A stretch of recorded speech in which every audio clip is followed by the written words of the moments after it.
So I realized that the last few videos that I posted have all been vlogs, and I never really shared the process or what I did to get into this situation. So that's what I'm gonna do today. Share the information on how I'm studying abroad for an academic year.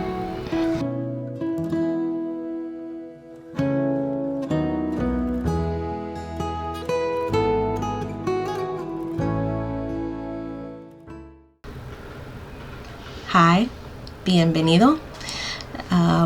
Welcome to The Search. For those of you who don't know, I am Dee Narell, and as you can tell, this video is going to be a sit-down video, not a blog like the last few videos have been. I haven't really shared how I found the opportunity to study abroad, because I know that some people may be curious how a 30-year-old who in the States is usually working full-time was able to study abroad for a academic year and not be working, and I didn't have to quit my job to do it. So to start, of course, once I made the decision that I wanted to study abroad and decided on the time period that I wanted to do it, an academic year, I went to everyone's best friend, Google, and just typed in academic year, study abroad for Spanish. And it came up with a bunch of different options. There's actually a lot more programs that aren't connected to schools than I originally thought that they were. So I have to go through the process of clicking on all the different programs that they are out there, and then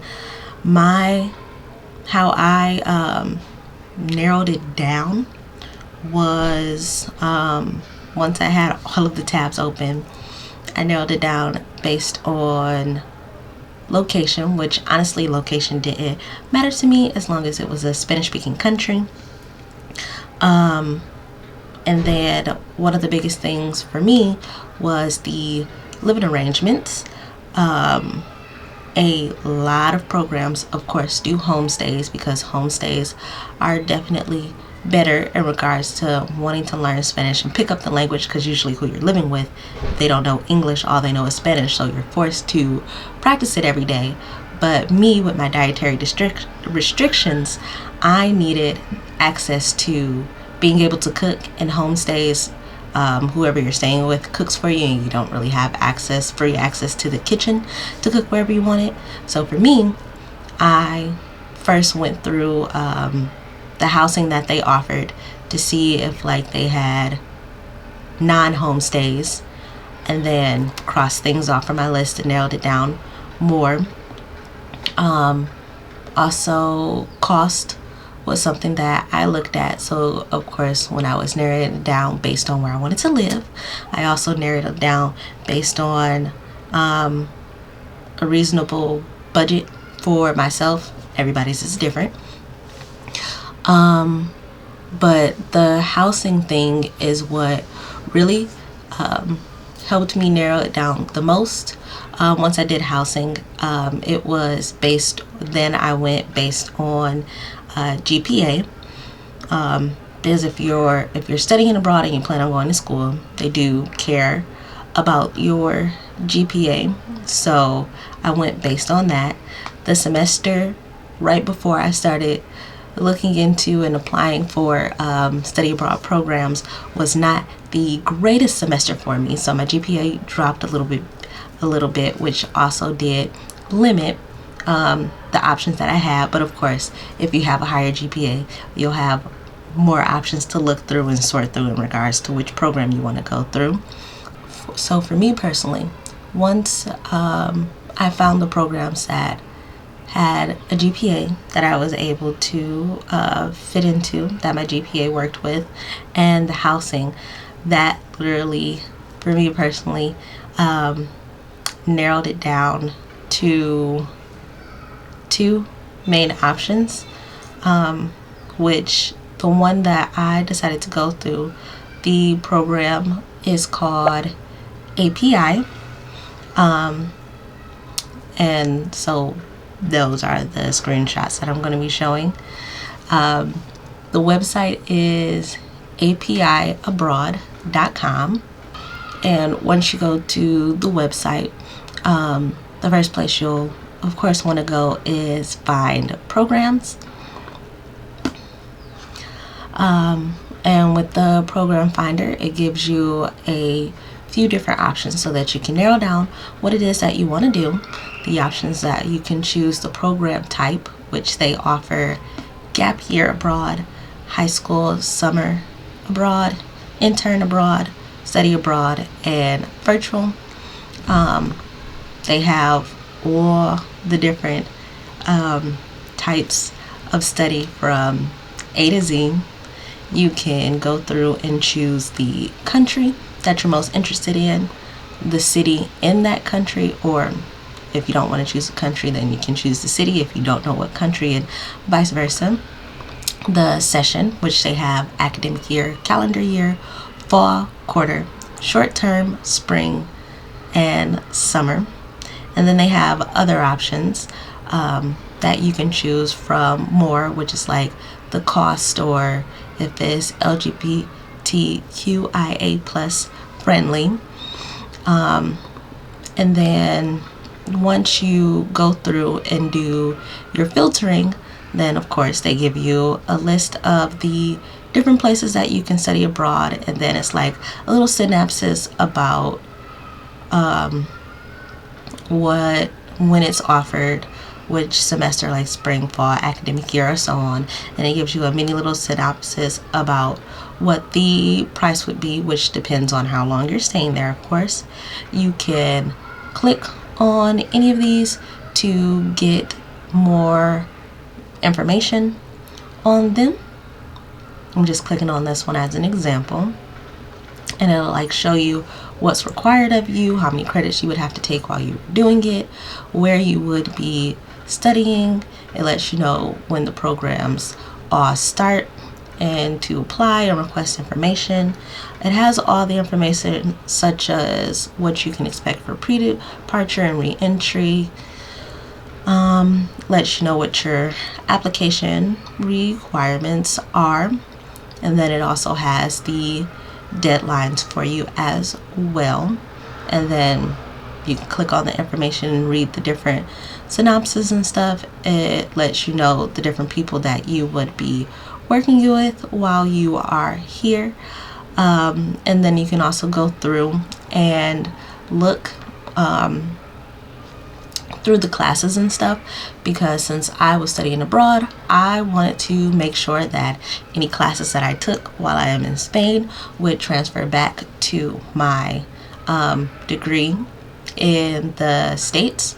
So I went through, saw what classes would be offered with each semester, and then I talked to my academic advisor at my home institution, and we went through and we figured out which classes would transfer and what they would transfer for what, so that you can choose your classes wisely. I would definitely recommend that. I mean, of course, being here and experiencing Spain, even if the classes you take aren't transferable, is a great experience. But why not get classes that are transferable if you can? Then in regards to, so when you apply and get your acceptance and stuff, and then they start walking you through with API, with getting my visa for coming to Spain, they did offer help to like help you do through the visa process. It is a separate cost outside of the program. I decided to do the process on my own, which the process alone was a little bit stressful in my experience. However, it may be a good option to maybe invest in that and get some help so it doesn't seem as stressful or complicated as it was for me. More so, the complication was like finding appointments at the time that I need them. I actually did get my visa later than the deadline to like say, hey, you have your visa. What I really liked about API is throughout the process, like the visa was the biggest thing, was the biggest roadblock that was giving me issues, but I always had communication with them and let them know what was going on, where I was in the process, and they definitely worked with me in regards to my visa being late. And as long as I had my visa before I got here, it was all good.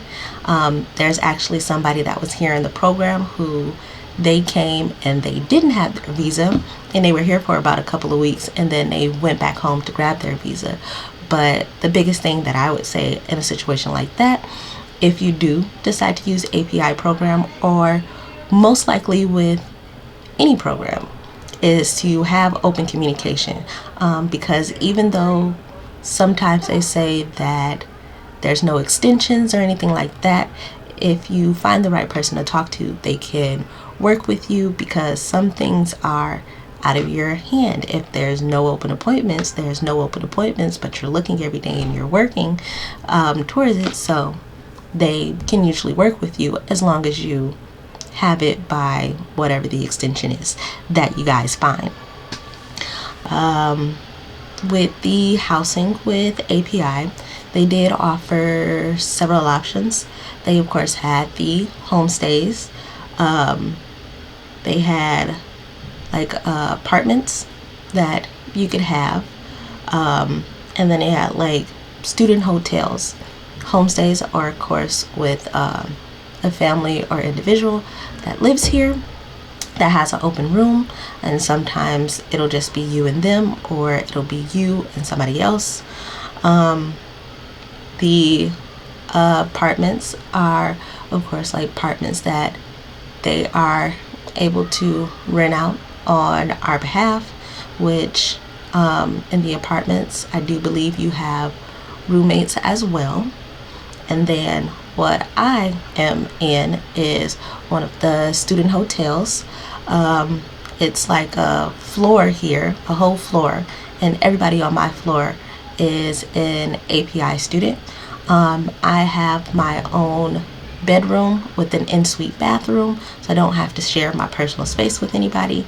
But we do have a communal kitchen, but it's not a communal kitchen throughout the whole like student residency hotel thing. It is just for the people on our floor. I know that there was another student hotel option that they had where the shared kitchen was with everybody, including people that are not from our program. I am happy that I was able to get this one where I only have to share with like 6 or 7 other people. All of these housing options did have the option of not having a roommate for an extra fee, or if you choose like the student hotel where it's automatic your own room, then it's just a little bit of an extra price. Some of the housing options were included in the program cost, and then some of the housing options will add to the program cost. My original choice was the student hotel, where everybody that was in that building, whether they were from API or not, shared a kitchen, and that was included in the cost. However, I guess the number that I ended up on the list when I signed up for it, they ran out of space. So I ended up in this one, which this particular one did add an extra cost to it, which will lead us into the next subject of paying for it, which of course, if you are blessed enough, you could definitely pay for this program completely out of pocket, which I don't remember off the top of my head while I am recording this what the full cost for me was, but I can put it on the screen. In my case, I used financial aid from my school, as well as took out another student loan, which they do have an option for you to use the financial aid from your school. They have a financial aid verification form that you can fill out when you start the process, and it is a form that will let them know how much it is that you'll be getting from your school, and it'll have you do the math on how much it'll cover, if it'll cover all of it or some of it, and it'll have you put the dates on when the disbursements is. That financial aid verification form will allow for deferments on the payments. So like when certain payments are due because you're waiting on your financial aid, it'll be able to defer those payments being due right then and there, so then you won't lose your spot in the program. And then I do believe this is how it is for all universities, but for my university, Indiana University, I did also have to do a consortium agreement, which I had to get information in regards to how much it cost, and the classes that I would be taking to make sure that they would transfer to the class, transfer back to my home institution. Had to get that signed by a representative at API, then turn that paperwork in to my school so that they can go ahead and say, okay, yes, this is good. This is a legitimate program that you can use your financial aid for. So once my financial aid hits with my school each semester, it is then transferred into my account, and then I transfer it to API to make the payments. It sounds like a lot, but definitely better than having to pay straight out of pocket. And then the loan that I got outside of my school's financial aid was Sallie Mae. So I definitely purposely looked for a loan that I wouldn't have to start paying on or paying back until I was completely done with my schooling. So that would be something as well, is that if you are an individual who needs to take out a loan to pay for this, I would definitely do research and look into finding a student loan. That way you don't have to start worrying about payments while you're studying abroad, or like immediately when you get back home, if there's more classes that you have to take before you graduate after studying abroad. I realize as I am editing this video that one of the most important things is I didn't mention how I'm able to do this without having to quit my full-time job. I am blessed that my place of employment offers an educational leave for a maximum of 12 months. So I don't have to worry about quitting my job, and I'll have a job to come back to once I go back to the States. Last thing, and I think is one of the most important things, is that I am definitely blessed to have the support system that I have. Without them, I definitely would not be here. And for anybody else out there who is also blessed to have a support system, that is wonderful. But I do want to say that if you do not have a certain type of support system that may be able to help you financially before you leave, or while you are here, or just simply people that you can call and talk to when you're feeling a little bit lonely, or just because you miss people, you still can do this. You still can travel, you still can study abroad, and maybe you'll find a support system and friends while you are here. Or even you can be an example, and then you can become a support system for other people around you who you may not have even know was trying to do this. Honestly, most days I wake up and it's still a surreal feeling that I am doing this and taking steps to create the dream life and experience things that I used to only dream about and literally didn't know if they were ever going to happen, even though I really wanted them to happen. I am truly beyond blessed to be in this situation, and that is definitely a little bit of motivation why I wanted to make this specific sit down video to share some of the steps on how I got to this opportunity of studying abroad here for a year. Currently the first semester is almost over. It is mid-November right now, and I will for the first time be experiencing a different type of Christmas festivities because I'll be in Spain during Christmas, I'll be in Spain during New Year's, and then because I am in Europe and it's not that expensive to travel throughout Europe, I'm definitely going to try to do some traveling for my birthday, which is in January. And it's truly crazy and sometimes unbelievable that I am able to say and am currently living the things that I am speaking.